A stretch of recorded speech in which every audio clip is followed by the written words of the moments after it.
Halo, perkenalkan nama saya Jeremy Christian, asal sekolah saya dari SMAN 30 Jakarta. Pada kali ini saya akan mempresentasikan hasil penelitian saya dengan judul Implementasi Metode Decision Tree untuk mengetahui faktor dalam hasil panen padi dengan berbagai kemungkinan variabel lingkungan yang mungkin terjadi. Latar belakang penelitian. Penurunan lahan panen padi menurut data BPS sebanyak 0,03 juta hektar pada tahun 2023.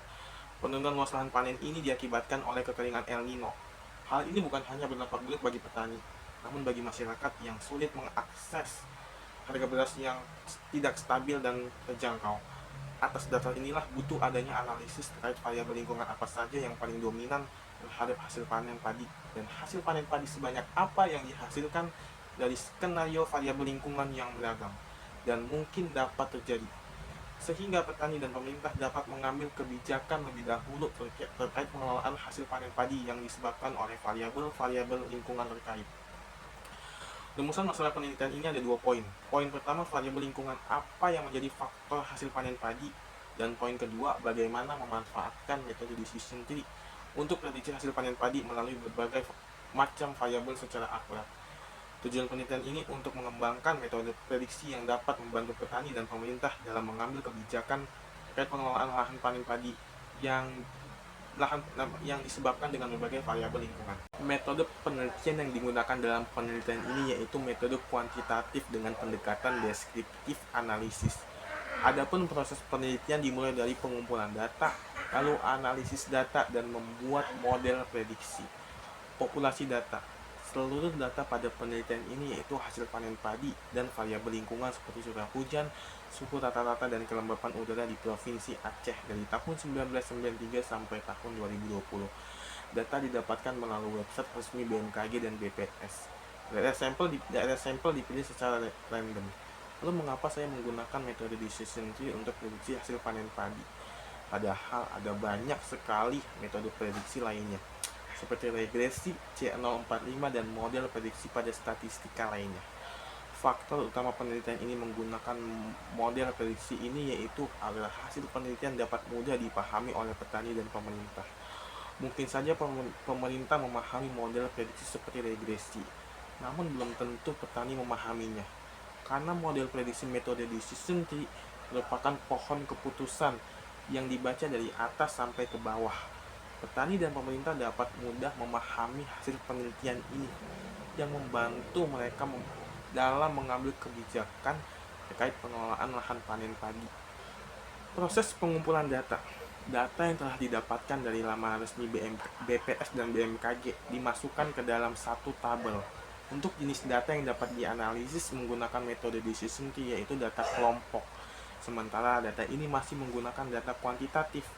Melalui perhitungan persentil, data dikelompokkan sebagai berikut dan didapatkan tabel yang di dalamnya merupakan data kelompok. Analisis data. Algoritma yang digunakan pada metode decision tree untuk analisis pada penelitian ini yaitu ID3 yang menggunakan entropi untuk mencari homogenitas pada suatu sampel. Homogenitas data pada sampel merupakan data yang tidak dapat membagi atribut selanjutnya. Untuk lebih jelasnya, simak proses analisis berikut. Terdapat dua jenis persamaan entropi yang digunakan pada algoritma ID3. Yang pertama, entropi frekuensi satu atribut. Persamaan entropi ini digunakan untuk mendapatkan nilai entropi target. Dalam hal ini luas lahan panen padi. Untuk mulai mencari entropi luas lahan panen padi cukup mudah. Langkah pertama, kumpulkan berapa jumlah hasil panen tinggi, ada berapa jumlah hasil panen rendah, dan ada berapa hasil panen sedang pada kolom hasil panen, di mana ada tinggi ada 2, sedang 23, dan rendah 3. Total ada 28 data. Masukkan data ke persamaan entropi 1 sebagai berikut. Dihasilkan entropinya 0,85, sehingga nilai entropi luas lahan panen padi 0,85. Selanjutnya, persamaan entropi frekuensi 2 atribut yang digunakan untuk mencari nilai entropi atribut variabel. Dalam hal ini curah hujan, kelembapan, dan suhu rata-rata. Kita akan coba menghitung entropi curah hujan. Caranya sama dengan mencari menggunakan entropi frekuensi satu atribut pada luas lahan panen padi. Mencari jumlah sedang, ada berapa jumlah tinggi dan ada berapa jumlah rendah pada kolom curah hujan tentunya. Jumlah tinggi ada 5, sedang 18, dan jumlah rendah ada 5. Langkah selanjutnya yang membedakan yaitu membuat tabel yang menggabungkan kolom luas lahan panen padi dengan kolom curah hujan seperti berikut, dan isi tabel dengan cara berikut. Ada berapa jumlah hasil panen padi yang sedang dengan curah hujan tinggi. Begitu juga kolom sebelahnya, ada berapa jumlah hasil panen sedang dengan curah hujan sedang. Begitu seluruh kolom pada tabel. Setelah seluruh tabel terisi, masukinlah data ke dalam persamaan entropi frekuensi dua atribut. Curah hujan hasil panen P5/28 dari kolom curah hujan dikali E041 dari penggabungan kolom curah hujan dengan hasil panen, ditambah P18/28 E2511 ditambah P5/28 E041.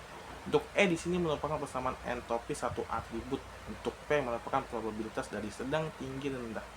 Dihasilkan untuk entropi curah hujan sebesar 0,59. Karena kedua entropi, baik entropi hasil panen maupun entropi curah hujan, maka untuk tolak ukur pemilihan not pembagi dibutuhkan nilai gain yang dihasilkan dari selisih entropi target dengan entropi atribut variabel. Sehingga nilai gain curah hujan adalah 0,26. Untuk itu nilai dari gain curah hujan 0,26. Selanjutnya mencari gain pada atribut kelembapan dan suhu rata-rata.